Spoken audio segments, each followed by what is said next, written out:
Inflation has shown signs of moderation and the worst is behind us. But there are concerns around core inflation. We cannot take our eyes off inflation. Third, we are now witnessing conducive conditions of macroeconomic stability as reflected in moderation in inflation, fiscal consolidation, and the expectation that the current account deficit is likely to narrow in the coming quarters. Fourth, the Indian rupee has remained one of the least volatile currencies among its Asian peers in 2022 and continues to be so this year also. Fifth, the real policy rate has moved into positive territory and the banking system has exited from the Chakravyuh of excess liquidity without causing any disruption. Monetary policy transmission is also picking up. Sixth, on liquidity, the Reserve Bank will remain flexible and responsive to the requirements of the productive sectors of the economy. And seventh and the final point is that we in the Reserve Bank of India stand resolute to deal with all future challenges. I'll stop here. Thank you. Thank you, sir, for those opening remarks. I will start the press conference I'll invite Mr. Govardhan Rangan from Economic Times to ask his question. Thank you, Gaji. So, good morning, Governor. With this policy, probably you're not surprised, you just met the expectations. But in terms of the future outlook, your inflation forecast for next year is 5.3 and the Q4 of next year is at 5.6. If one looks at when there is a consensus among all the central bankers that inflationary pressures is easing, you also mentioned, but what is the reason for forecasting at 5.6%, which is higher than what the MPR forecast in the last edition? So why is there? What is that has made you increase the forecast for next year fourth quarter? And what is the message with the two of the MPC members already saying that we have done enough? So how does one read this in terms of messaging as to what is that in store? Okay, I would request Deputy Governor Michael Patra to take that question. Yeah. As you mentioned, the average inflation is actually lower in 23-24 than in 22-23. And you specifically mentioned the second half of the year. That is because of the base effects of this year playing out into there. That's why the higher inflation.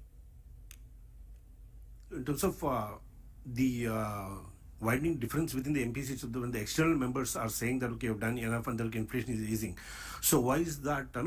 Still there is kind of an indication that there may be rate hikes and okay, not a pause. No, ultimately the MPC decision is the majority decision, and with regard to indication, it's not possible to say anything. I have said it earlier also that in the current tightening cycle, especially with regard to rates, we have refrained from giving any forward guidance because sometimes it can be, and quite likely sometimes, it may become counterproductive. So we are not giving any forward guidance. We have said that we will be extremely watchful of the incoming data as well as the outlook on inflation as well as what is happening in the overall economy. Based on that, we will decide going into the future months. Thank you, sirs. I'll invite Mr. Thank you, sirs. I'll invite Mr. Anand Adhikari from Business Today to ask his question. Good afternoon, sir. Sir, I have done some analysis of those three food items. I was looking at the CPI basket, and I have seen cereals, eggs, and spices. Consistent Cereals, eggs, and spices. So they have been a consistent rise since May, month on month. Cereals and spices. I think not even a single month that has gone down. In case of eggs, they are prices are high, but in the last 2 months we have seen at least 5% rise in the last 2 months. I just want to know what is your assessment of these three items in the food basket, and will they remain sticky? you see, each component of the food inflation, or let me put it this way, each component of the headline inflation, and beyond that, each component of the food inflation, the core inflation, and the fuel inflation, each of the components, the momentum, that is the month-on-month momentum, are very closely examined by the MPC and by our research teams within the RBI. And based on that, we give out certain statements. Like, for example, I have said that the moderation in vegetable prices in the last 2 months, that is in November and December, they more than offset the price momentum in cereals, and I have mentioned 1 or 2 items there. So we are examining all these components, and the future trajectory of each of these components, the month-on-month momentum, it's all built into our projections. Thank you, sir. I'll invite Mr. Vishwanath Nair from BQ Prime to ask his question. Good afternoon, Governor. In your statement, you mentioned that banks have come out of this Chakravyuh of excess liquidity. You're also pointing out that the deposit rates are rising between May and December. You pointed to 13 basis points on weighted average term deposit, fresh deposits. Having said that, since the last policy, the gap between the credit and deposit growth has reduced, but it still remains quite wide. As the prospects for credit growth are rising sharply still, how long can banks continue having this 400-500 basis point gap between the credit and deposit growth rates? You would like to take that, or Jain will take that? I think I would request DG Michael Patra to take that question, and DG Jain can supplement thereafter. Yeah, as you point out, the difference has narrowed, but there is still a difference, and it's really up to the banks to mobilize deposits and make up the gap. They are doing so through certificates of deposit and reducing their non-SLR investments, but they need to mobilize deposits on their own to meet the gap. Thank you, sirs. I'll invite... Just a moment. I would request DG Jain to supplement. Okay, I will supplement what Dr. Patra has talked about it. There is an increase in the deposit side also. The sources of funding we have analyzed, and we have seen that the sources of funding are coming from deposit as well as the borrowings. The CD ratio as of now for the banking sector has increased little bit, but still reasonable within the range. And the liquidity coverage ratio is still at very comfortable level, much higher than the regulatory prescription of 100%. Thank you, sirs. I'll invite Ms. Lata Venkatesh from CNBC TV 18 to ask her question. Thank you, Yogesh. Governor, 2-3 questions, please. So this real policy rate... You can ask one, because... The real policy rate, you said that, now 5.6 inflation and 6.5% repo rate. But the 1-year T-bill is trading at 6.95. So effectively, if you take 5.6% inflation, the real rate is already about 140 basis points, 130 basis points. Will you be guided only by the pre-COVID, which was, I think, 230 basis points difference, real positive rate? So what will guide your decision to pause? Or will it be also actions of other central banks? And if I may, so what is the total exposure of the banking and the NBFCs to the Adani Group? Because we just heard that REC has 7,000 crores. So is there a number that you all have already assessed? And if you can tell us whether you would be cautious that that number shouldn't increase. Okay, and now the first part of the question, relating to that real rates and all, Dr. Patra can take, then I will take over the next question. I mean the next part of the question. So as you point out, we have nudged Put the mic on. Yeah. we have nudged the real policy rate into positive territory. What its level will be decided by the evolving macroeconomic configuration. So it's not necessarily guided by pre-pandemic levels or anything, but by the evolving growth and inflation trajectory. But 130 is big, no real rate. No, actually, we're talking about the real policy rate, right? So you take the policy rate and adjust it for 4 quarters ahead inflation, as we've always done, and you get less than 1%. You get 0.9. Okay.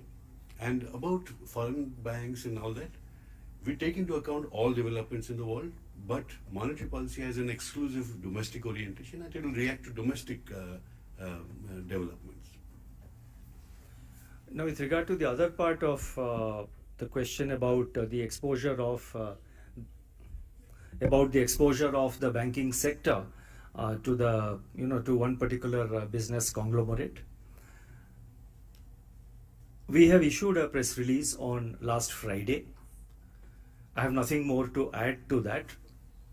Nothing more to add to that. Individual cases and their numbers, as you are aware, we do not discuss in the public domain. Having said that, let me mention in addition, because so many questions are being raised in the public domain, in the last 3 to 4 years, the Reserve Bank has taken a number of steps to strengthen the resilience of Indian banks. We have come out with clear guidelines to regulate the governance in Indian banks. We have issued guidelines about the functioning of the audit committees. We have issued guidelines for the functioning of the risk management committees. We have now made it mandatory for appointment of chief risk officer in banks. We have also made it mandatory for appointment of chief compliance officers of the banks, and we have given through our regulations the desired level of autonomy to the chief risk officer and the chief compliance officer with regard to his functioning within the bank. The chief risk officer, for example, reports directly to the audit committee. And there are so many other regulations which I am not going into. We have also rationalized in the last 2 years the large exposure norms, and all that I would like to add at this point of time that the Indian banking sector, including the the NBFC sector, since you referred to a couple of them, the Indian banking sector and the NBFC sector continue to be resilient and strong. Thank you. Thank you, sir. I'll move on to Mr. Anup Roy from Bloomberg. Request him to ask his question. Thank you, sir. Sir, a couple of countries in the Southeast Asia region, they are now warning about inflation and the resurgence of inflation, and you are also seeing inflation to be sticky, the core inflation to be sticky. So, what is your? Do you fear a resurgence of inflation back, sir? No, we have given our roadmap, we have given our projections, our estimated, our projections we have given out now for 23-24. And we have also highlighted all the upsides and all the downsides. And beyond that, it is not possible for me to, say anything else. And as regards the level of inflation in other countries, that does not impact our decision making. Our decision making will be governed by the domestic factors. And also one more point that has to be kept in mind. See the gap between the inflation target in many, in several countries and where their current inflation is. The gap is much wider compared to our target and where our inflation is. Sir, if I may ask one more question. So today, you have hiked by 25 basis point, and a lot of analysts were thinking that you will give a clear tone that we are going to pause, but you are in no mood. So clearly inflation is very much there in your mind. So will you ever give an indication that we will pause here? Currently our mood is a mood of optimism. I'll move on to Ms. Anshika Kayast from Hindu Business Line. So that's it. Please press the mic. Yeah. Yeah. Yeah. So you mentioned that you'll be issuing directions on penal charges for financial institutions. Just wanted to understand what has been what prompted this and what has the RBI observed so far? And second, just quick question, what is the sort of preparedness level? I know you started getting feedback on the ECL draft framework. What has been the sort of feedback and comments so far, and by when could we expect the final guidelines? And what is the general preparedness level of banks as of now, according to you? Okay, I would request Deputy Governor Rajeshwar Rao to take that question, both the questions. Thank you. Now, regarding the first issue of penal charges, basically the supervisory reviews which have been conducted by RBI, they have revealed that most banks use penal rate on top of the normal interest rate in case of payment defaults and non-compliance with the terms and conditions of the credit facility, sanctioning the credit facilities. The reviews indicated there are diverging practices and there were excessive charges in some cases, so they were leading to grievance and disputes. So essentially what we are trying to do is we are trying to frame guidelines which will ensure that there will be kind of a transparent and uniform approach to this issue. So that is the background under which we give the guide, we're proposing to issue guidelines on the penal charges. Now, as far as the ECL norms are concerned, I think I think the ECL norms, it's generally assumed that the ECL norms may be higher than what is there under the current approach, but that may not be necessarily the case in all the cases. So that is one point. And if you look at the position of the banks, the current position is that in terms of the financials, the banks are well prepared to absorb it. In fact, the PCR ratios have improved to about 71.5% in September 22 as compared to 68.1% last year. And the discussion paper has been placed in public domain. We are expecting the comments to come in by February end, and maybe shortly thereafter we will propose to issue the final guidelines, taking into account the feedback being received from the public. Thank you. Thank you, sir. I'll move on to Mr. Ajay Ramnathan from Financial Express. Good afternoon, Governor. This is regarding the National Financial Information Registry. Now, it was announced in the budget, and we believe that a draft is ready. So, I just want to know how this will differ from the credit information bureaus that we already have. I think DG Rajeshwar Rao can take that question, Yeah, and if you want to supplement. Okay. There have been consultations between RBI and the government on this NFIR bill 2023. Further course of action will depend on once the bill is passed.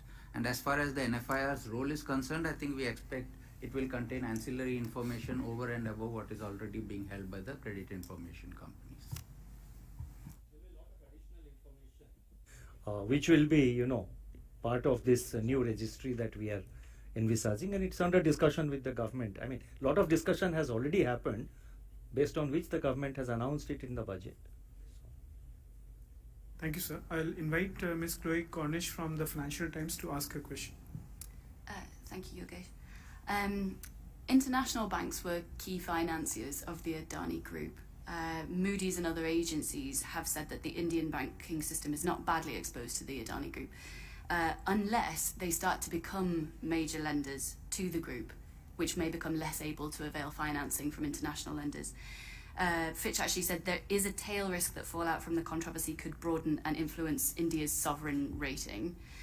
Will you be giving any guidance to domestic banks about their exposure to the Adani Group going forward?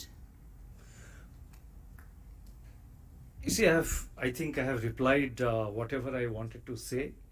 We have made our own assessment. I mean, other agencies make their own assessments. In the Reserve Bank, we have made our own assessments. And I have said whatever I just said a little while ago, and whatever we said in the press note based on our assessment. The large exposure guidelines prescribed by the RBI are fully complied with by all the banks. And so far as the, Indian banking system now, the total, the strength, the size and the resilience of the Indian banking system is now much larger and much stronger to be affected by, an individual incident or a case like this. The banking system is strong, and also I think this whole perception is coming because of the market capitalization of the shares of the group. When banks lend money to a company or to a group of companies, the banks do not lend on the basis of market capitalization of that particular company. The banks lend on the basis of the strength of their company, the fundamentals of their company, or the strength and the fundamentals of their analysis if it's a greenfield project, the anticipated cash flows, and so many other things go into the appraisal of the banks. And the appraisal methods of Indian banks have significantly improved over the years. So I think I would just reiterate again that the banking system is stable, continues to be strong. DG Jain, would you like to add anything? Governor has already explained that our domestic banks exposure is against the underlying assets. the operating cash flows and the projects under implementation, and not based on the market cap. The exposure as of now is not very significant across all the banks and the NBFCs as well. The exposure against shares of the domestic banks is insignificant. Thank you. Thank you, sirs. I'll move on to Mr. Ben Josh from the Press Trust of India, PTI. Hi, Governor. Is 6.4% is an achievable target given the external risk? Given the External risk.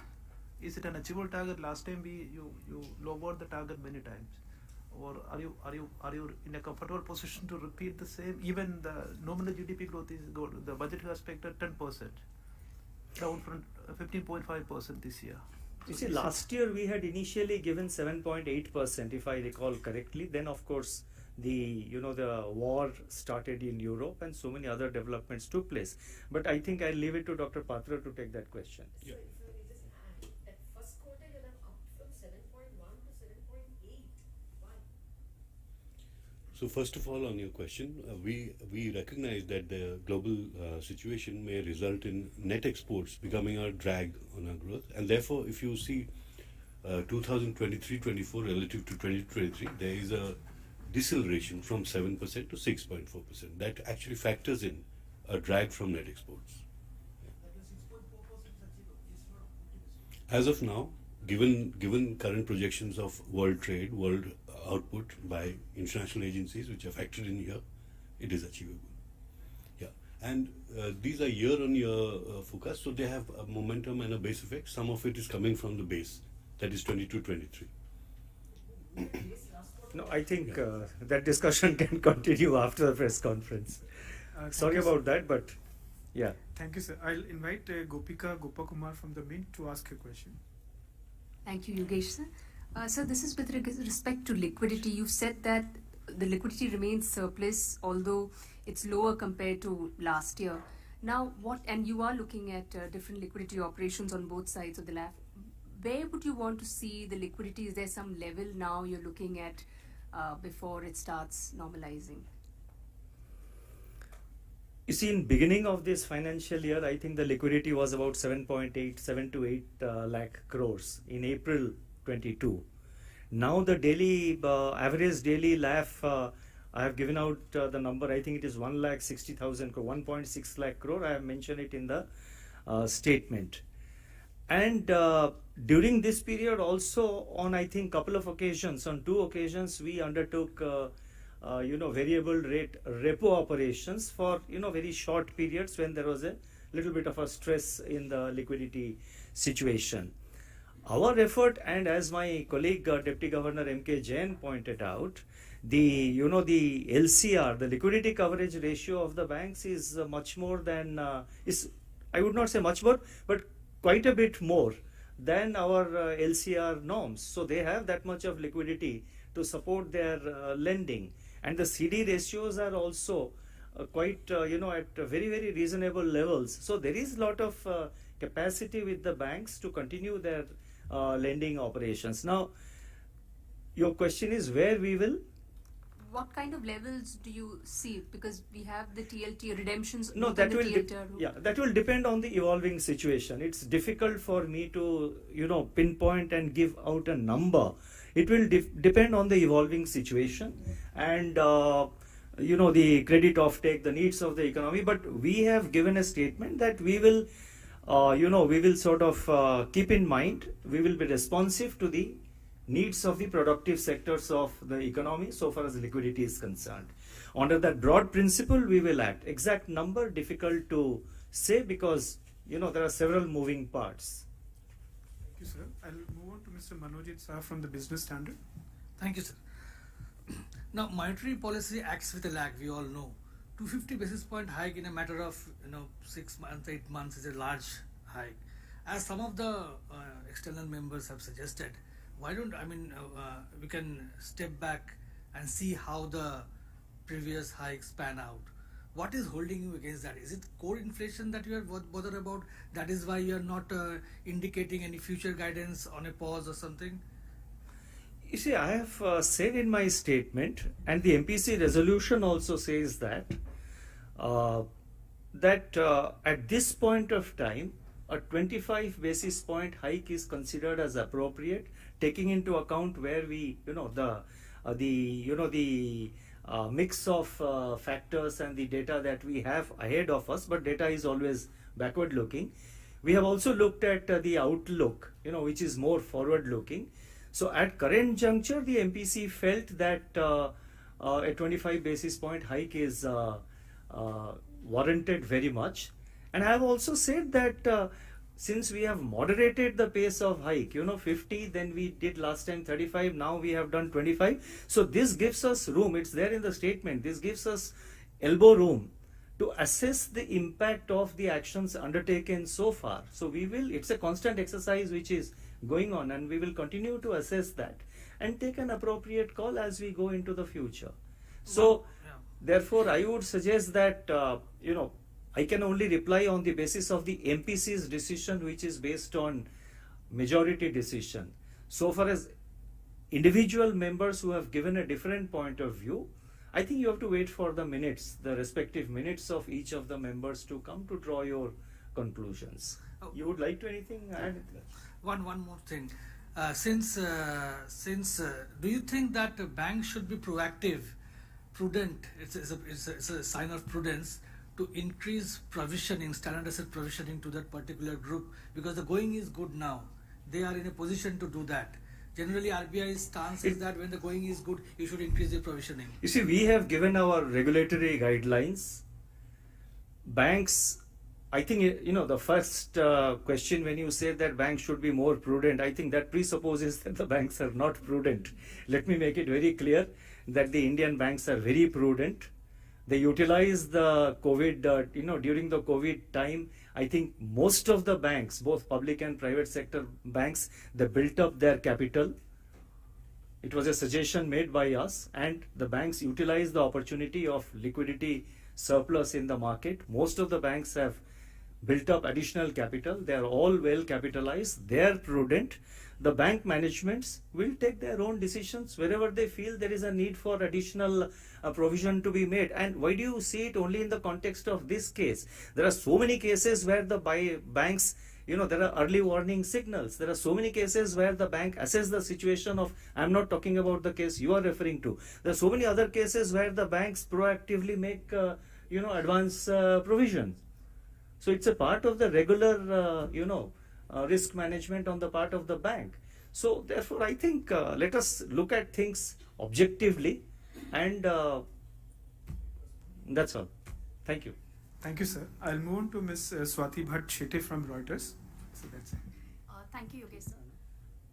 Governor, you are remaining focused on withdrawal of accommodation going ahead, and liquidity surplus, like you said, has come down significantly. It's just at about 1.6 trillion.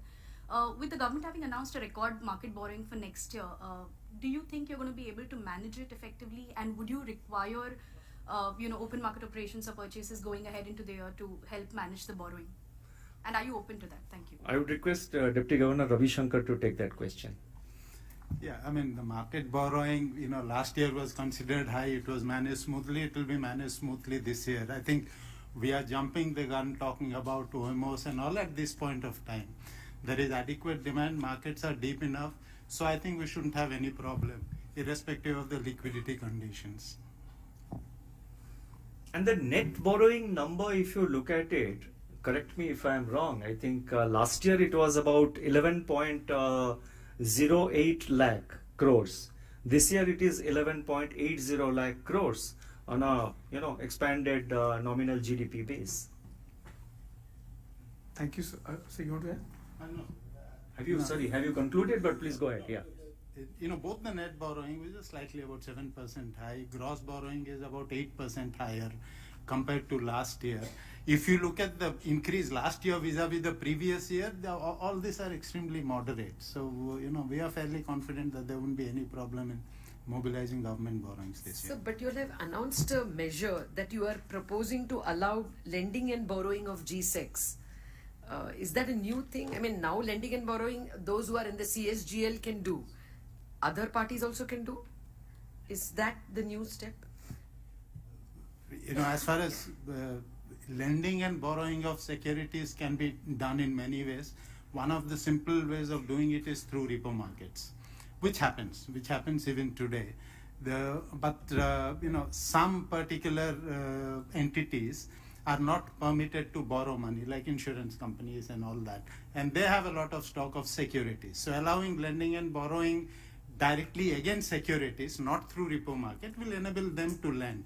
All this will add liquidity into the market, will add efficiency into the market, and will improve price discovery in the market. Also, just one clarification: the market timings move back to 9 to 5 from when? It didn't specify when do we move back to the. It will be issued. The notification will be issued today itself. You will know. Thank you, sirs. I'll move on to Mr. Mayur Shetty from Times of India. Governor, this move to allow lending and borrowing of government securities, is this aimed at enabling short selling? And also on the government borrowing program, are you hoping to widen and deepen the market, considering that most of the banks we speak to are saying that they will liquidate SLR to meet the gap between deposits and lending? I think Dr. Patra, you can take that. I think DG Ravishankar answered that question.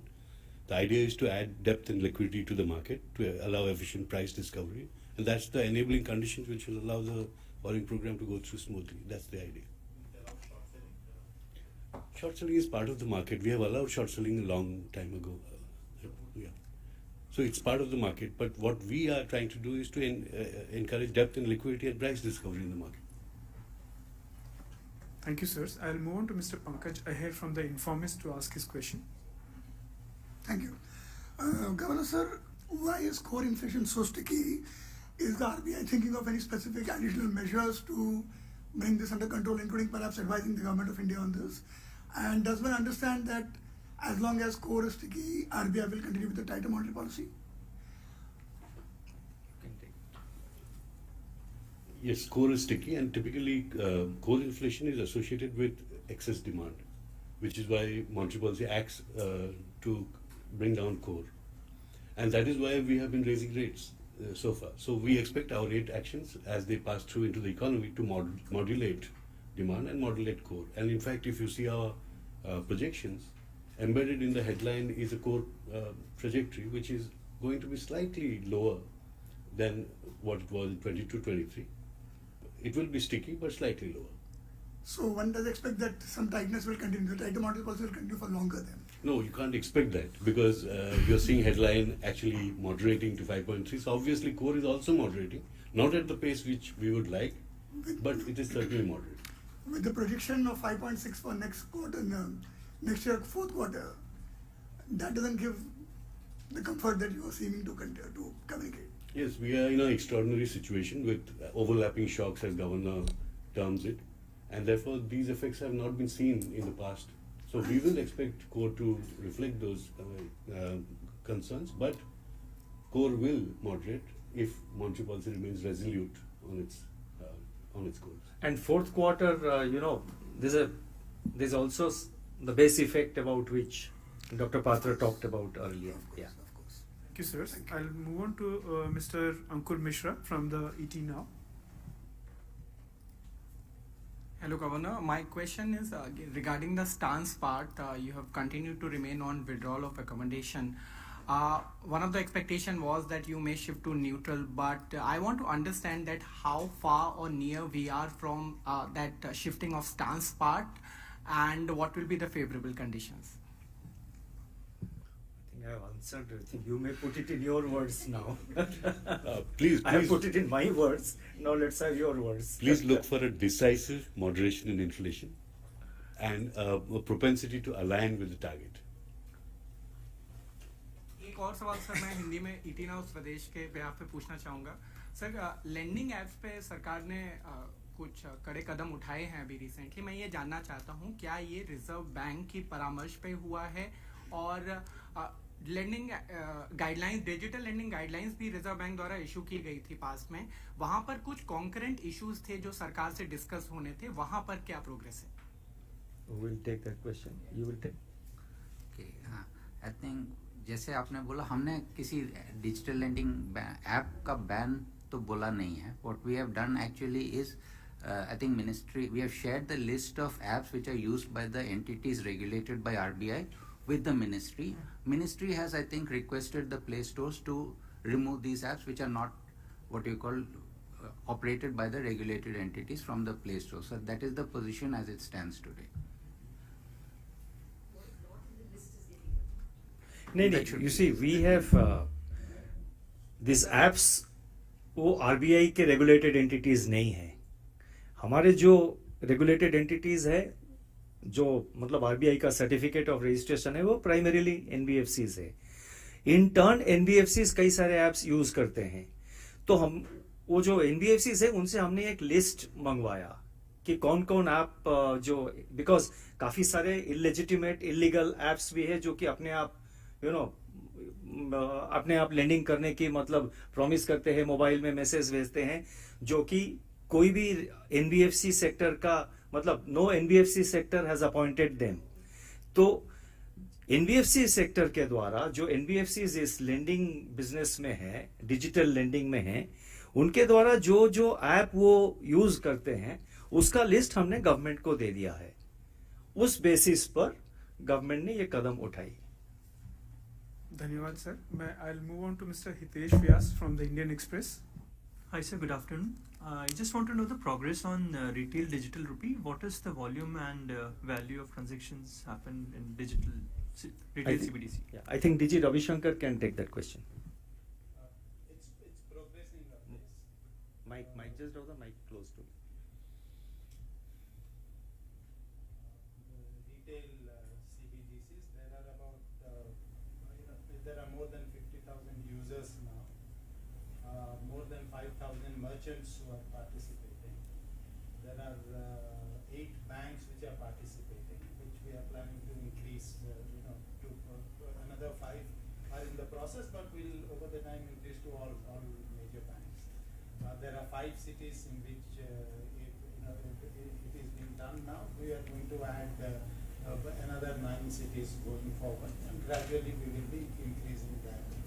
The total number of transactions are roughly about 7,70,000, still about a number of transactions. Couple of days back, I don't have the exact fix on the amounts, but these are small value transactions, so amount is not that significant.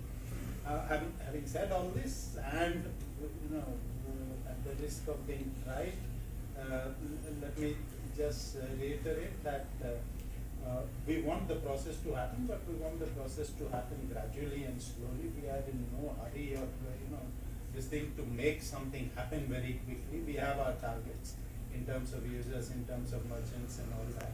We will go through it slowly. As I have told earlier, we don't want to do something without actually understanding what the possible impact is, and that impact can be managed.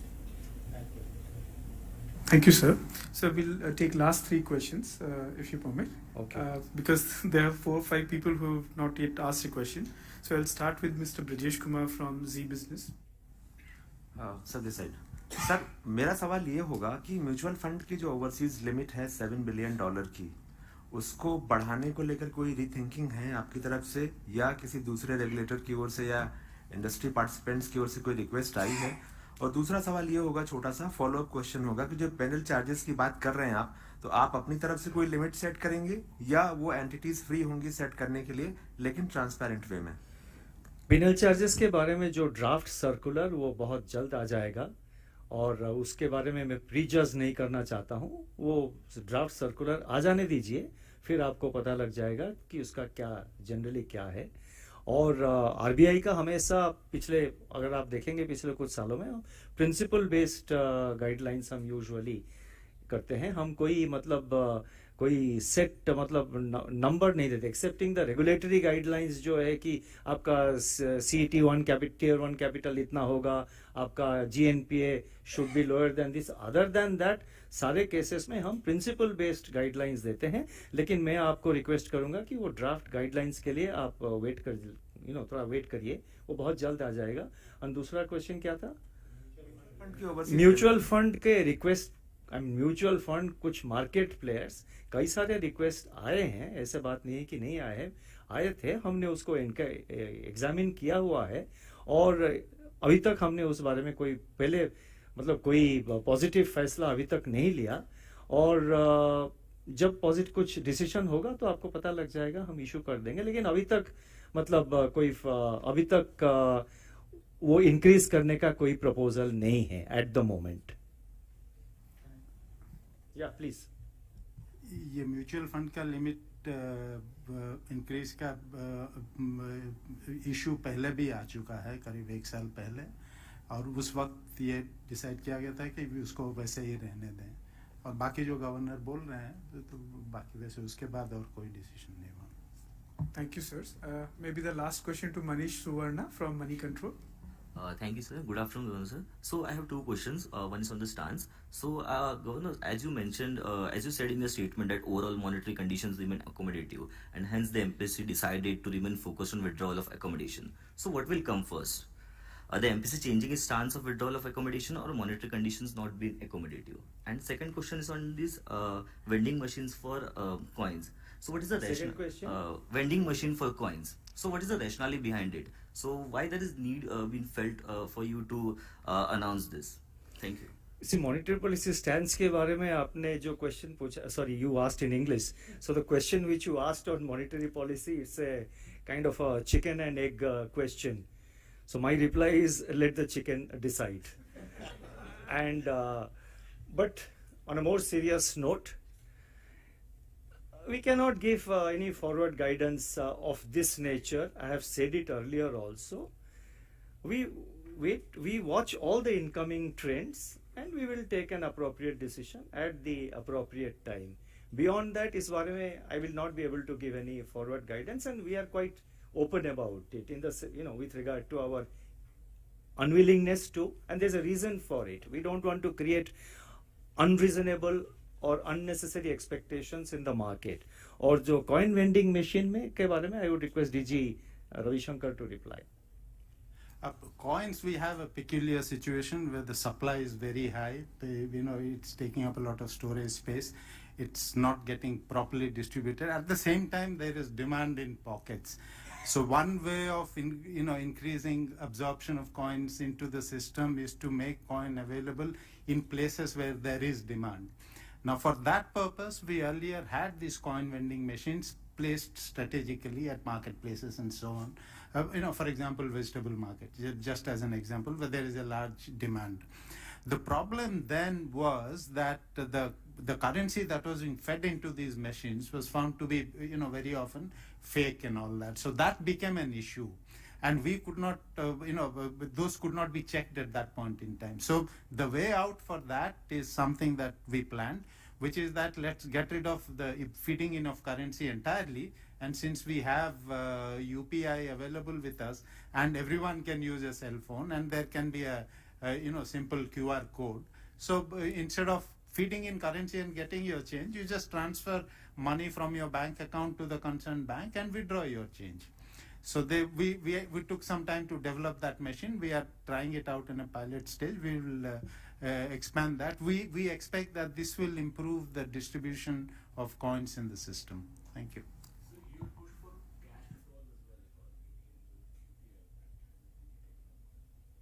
Sorry, I didn't get. You'd pushed cash withdrawals from ATMs as well. Apart from maybe the largest bank in India, nobody else has made any major announcements on that front. So since you're focusing on coin withdrawal through UPI, I just want to ask if cash withdrawal from UPI is also going to be reality soon. Cash withdrawal from, there are other models that we are looking at, but let's not, go into those at this time. If we come up with anything, we'll let everyone know.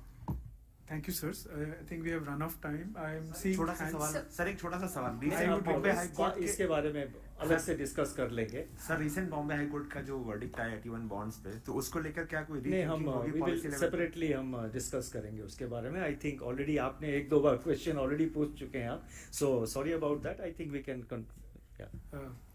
with this, we come to the closure of today's press conference, and of course questions will continue and we will be interacting and meet again. So thank you all, especially our media friends, for having made it to the press conference, and thank you for the top management, governor, deputy governors, executive directors and my colleagues for making this press conference a success. Thank you so much. Thank you. Thank you.